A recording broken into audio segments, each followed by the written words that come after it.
It's amazing how a message can be so clear, and people still look at it with muddy eyes. I mean, how a point can be simple, and the masses view it complicated. That's what I thought when I saw the responses to Leon Rose one-on-one with Alan Hahn. Every rumor that needed to be answered was answered. Every comment that needed to be dispelled was dispelled.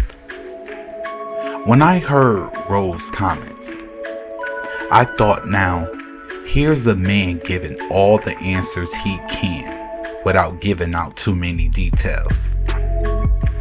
But nonetheless, the message was given.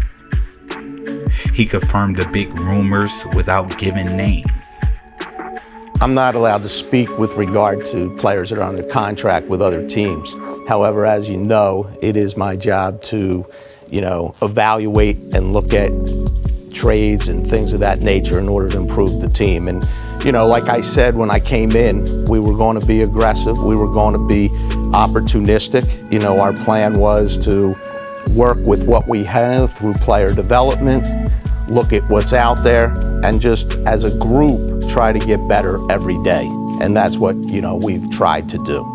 And that process, we went through that process there, and ultimately, at the end of the day, we made the decision to stay put, and we're thrilled with where we are.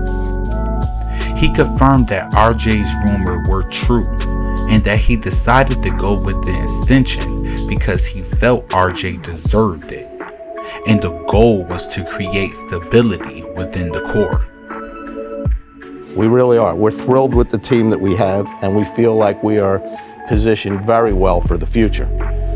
I mean, even taking a look at the summer, this past summer, we feel great about what transpired. One of our, main goals all along has been to try to create internal stability. Signed RJ Barrett, first extension of a player since Charlie Ward. Would they maybe have gone through with it if the price was lowered? Sure. But did they also value RJ enough to say he can be a big part of the future, even without Donovan Mitchell? Yes, they did. I mean, the message that it sent is, RJ, you're a centerpiece of the New York Knicks. You are a key piece to our future and to our success. He is a key piece to our core. We have a great young core. I mean, RJ's 22 years old, and he's continually gotten better each season. He's a two-way player, and his numbers are in the company of elite. His numbers are in the company of Kobe Bryant, LeBron James, Luka Doncic, and Kevin Durant.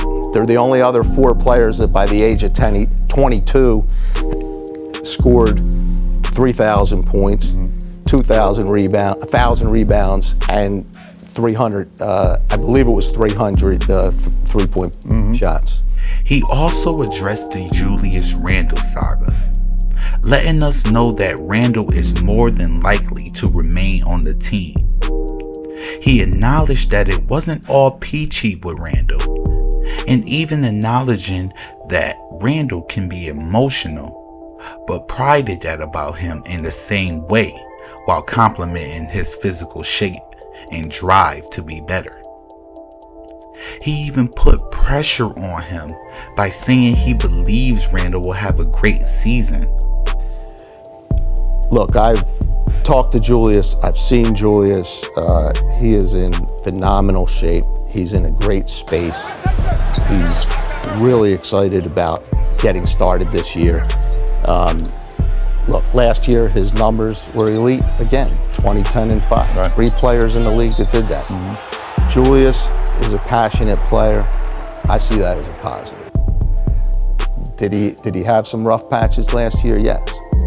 We all learn from things, and Julius has learned from that, and he is ready to go. I can tell you. I can tell you from talking to him. I can tell you from being around him, and he looks phenomenal. But I think Julius can have a great year. Yeah, it's very. He put faith in the fans' mind by reminding us of the greatness of the Brunson signing, and why it was not just because they knew each other, but because of the player Brunson is, and how he fits a position that has been the most needed addition on this team.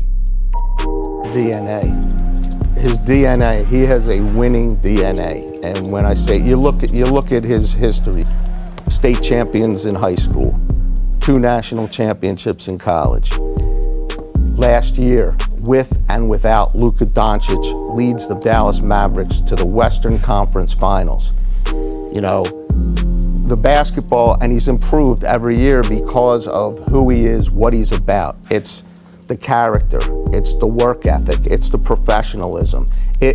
And we brought him here, and we are so fortunate because he fills, you know, one of the biggest voids that we had, the starting point guard. You know, that is such an important role to our team, to every team really, but to our team, we needed that person that was going to stabilize us, and someone that, he's also someone we believe is going to make everyone around him better.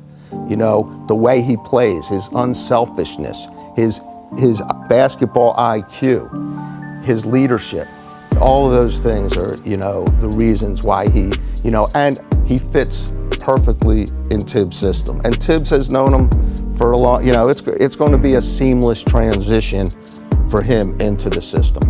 He didn't shy away from rumors and addressed the questions that not only the media had, but also the fans, like the ones about Tibbs playing the kids. He acknowledged that the kids showed promise, but at the end of the day, it was Tibbs' decision. Even throwing in what we all know to be true, Tibbs favors winning. I don't see it that way at all. You know, I mean, the way I see it is we're continuing with the plan. You know, we're not making any excuses for anything that happened last year. And, you know, I love Tibbs' phrase, we're going to win or we're going to learn.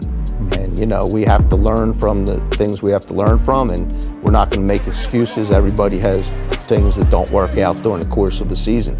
But as far as I'm concerned, we're going to continue with the plan. We're going to continue to get better every single day. We're going to develop. We're going to be opportunistic. We're going to be aggressive. We're going to be, you know, looking to get better in any way, shape, or form we can. But no, Tibbs, guy 2 years ago, Coach of the Year. He's been twice Coach of the Year in his career. You know, I'm so excited about this team, and, you know, about starting on Tuesday. And one of the reasons I'm so excited is having Tibbs lead the group. So when I hear people say, oh, he doesn't give insight to what's going on, I say, well, here you go. He answered your questions, so what more do you need? You want him to tell every thought that he's thinking to the media? How often do we see organizations do that? How often do we see presidents really speak? Is Toronto or Philly presidents giving pressers every month on the state of their teams? Is Sam Presti doing that? Well, no. But it's a problem for the Knicks. It's not like the hard questions weren't asked, because they were. But not by the likes of Nick bashers like ESPN and other media. We got the answers we wanted in the presidential campaign speech at the end. That's the camera for the fans. That's you.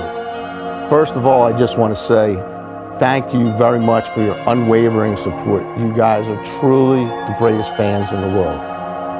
And I really think you're going to love this team. You're going to love rooting for this team. They're a young, hungry group of guys that are going to work every day to try to get better. They're going to bring it every night for you. They're going to do everything in their power to make you proud. And I want you also to know that the lift that you give them is appreciated and felt every night. There's nothing like a crowd at the Garden supporting the team. And I can't wait to see all of you soon. So be grateful we got the president that we got. Hit that like button and subscribe so you can be notified every time we go live or drop a new video. The path starts next week, so be patient, stay blessed, and remember to always lead by example.